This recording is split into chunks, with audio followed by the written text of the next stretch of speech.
Hello guys, good morning, Radhe Radhe. कैसे हैं आप लोग। सीमा एंड सिस्टर व्लॉग में आप लोगों का वेलकम है।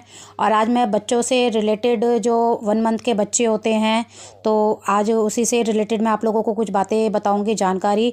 जो हमारे बच्चे चिड़चिड़े हो जाते हैं, रात में क्यों सोते नहीं हैं, तो हमें बच्चों की किन किन बातों पे ध्यान रखना चाहिए, क्या ज़रूरी चीज़ें होती हैं और क्या करना चाहिए। क्या आपका बच्चा भी रात में बार बार उठता है, रोता है, क्यों रोता है, किस लिए रोता है, वो सब आज मैं आप लोगों के साथ डिस्कस करूँगी इस वीडियो के माध्यम से। तो बने रहिएगा मेरे व्लॉग में और एंड तक ज़रूर देखिएगा, क्योंकि कुछ ऐसे टिप्स हैं जो आप लोगों के काम आएंगे, आप लोगों की जानकारी के लिए।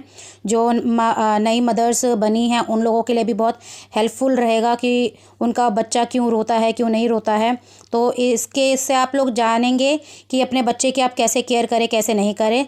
तो चलिए स्टार्ट करते हैं। पहला कि हमारा बच्चा जब रात में हम सुलाते हैं तो रात में उठ उठ के रोता रहता है। क्यों उठ के रोता रहता है, तो सबसे पहले हमें अपने बच्चे की ना डायपर चेक करना चाहिए।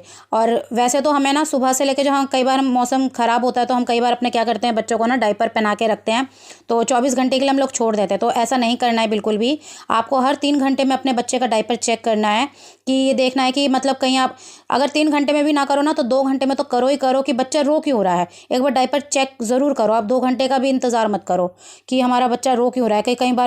कई बार बच्चा क्या होता है, डायपर में पॉटी कर दिया होता है और पॉटी की वजह से भी बच्चा रोता है, या फिर डायपर हैवी हो गया है, बहुत ज़्यादा ही बच्चा सूसू कर रहा है। मौसम के हिसाब से सर्दी होती है तो बच्चा बार बार सूसू करता है, और क्यों कर रहा है, रो क्यों रहा है, तो हमें ये चेक करो। और अगर लगता है कि हाँ हमारे बच्चे ने पॉटी किया तो डायपर चेंज करो, और हर 3 घंटे में अपने बच्चे का डायपर चेंज करो। और फिर आप साथ में ये भी देखा करो, चेक करा करो कि डायपर पहनाने के बाद जब आप उतारते हो ना, तो कमर में ना बच्चों के ना रैशेज़ हो जाते हैं, जो बच्चों को ना चुभता है, उसमें जलन होती है, दर्द होता है बच्चे के। तो सबसे पहले ना आप उसे पाउडर लगाओ। जैसे कि आप लोगों ने मेरी वीडियो में भी देखा होगा कि मैं उसे डायपर को पहले तो खोल रही हूँ, और खोल के देखो पाउडर वगैरह लगाती हूँ, उसके कमर में भी पाउडर लगाती हूँ, जिससे कि उसे रैशेज़ में ना दर्द ना हो, ईचिंग ना हो और ना जलन हो उसे।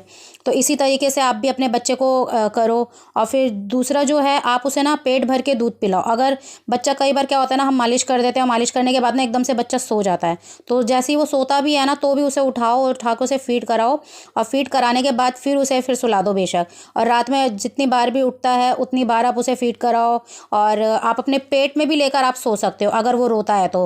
और जब भी अगर ना चुप हो रहा हो, ना सो रहा हो, तो फिर आप थर्ड जो होता है ना, आप उसे चेक करो कि कहीं आपके बच्चे के पेट में गैस तो नहीं बन रही है।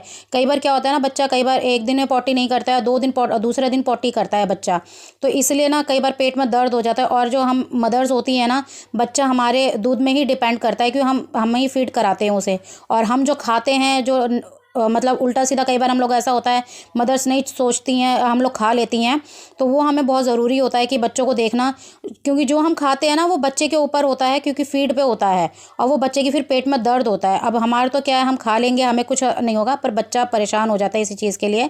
तो आप उसे देखो, अगर पेट में उसके दर्द हो रहा है तो हींग लगाओ। हींग लगा के उसके टमी में, नाभि में हींग लगा दोगे तो थोड़ा सा उसको आराम हो जाएगा, गैस उसके पास हो जाएगा। और 1 चम्मच में क्या है ना, आप उसे गुनगुने पानी में हींग का बना के मिक्सचर थोड़ा सा चटा भी दोगे तो वो भी रिलैक्स हो जाएगा, उससे उसका पेट दर्द ठीक हो जाएगा और गैस भी पास हो जाएगी उसकी। और यहाँ पे जो चौथा जो है, यहाँ पे हम बच्चों को ना रूम के टेम्परेचर के हिसाब से हम कपड़े पहना देते हैं। जैसे गर्मी है तो हल्के कपड़े हम पहनाते हैं, वो तो हमें पता ही है। और लेकिन सर्दी जब होती है तो हम सोचते हैं कि कहीं बच्चों को हमारे ठंड ना लग जाए, जुकाम खांसी ना हो जाए। तो देखिए वो बच्चा है, और अगर हम रात में अगर उसे ज़्यादा हैवी कपड़े पहना के सुलाएंगे ना, क्योंकि रज़ाई भी उसके ऊपर होती है, तो वो इरिटेट हो जाते हैं बच्चे कई बार। तो जो वुलन्स के सॉक्स वगैरह होते हैं, आप उन्हें बच्चों को ना पहना के सुलाए, और कम से कम कपड़े पहना के उसे रख के बच्चे को सुलाएंगे तो उससे काफ़ी आराम से बच्चा सो जाएगा, क्योंकि रज़ाई में भी बहुत गर्माहट रहती है। तो आई होप कि आप लोगों को मेरी बातें समझ में आई होगी गाइस। तो ये जो छोटी छोटी चीज़ें होती है ना, बच्चों का बहुत ध्यान देना पड़ता है हम लोगों को। तो चलिए अब आप लोगों से मिलते हैं नेक्स्ट वीडियो में। आई होप आप लोगों को मेरी वीडियो पसंद आई।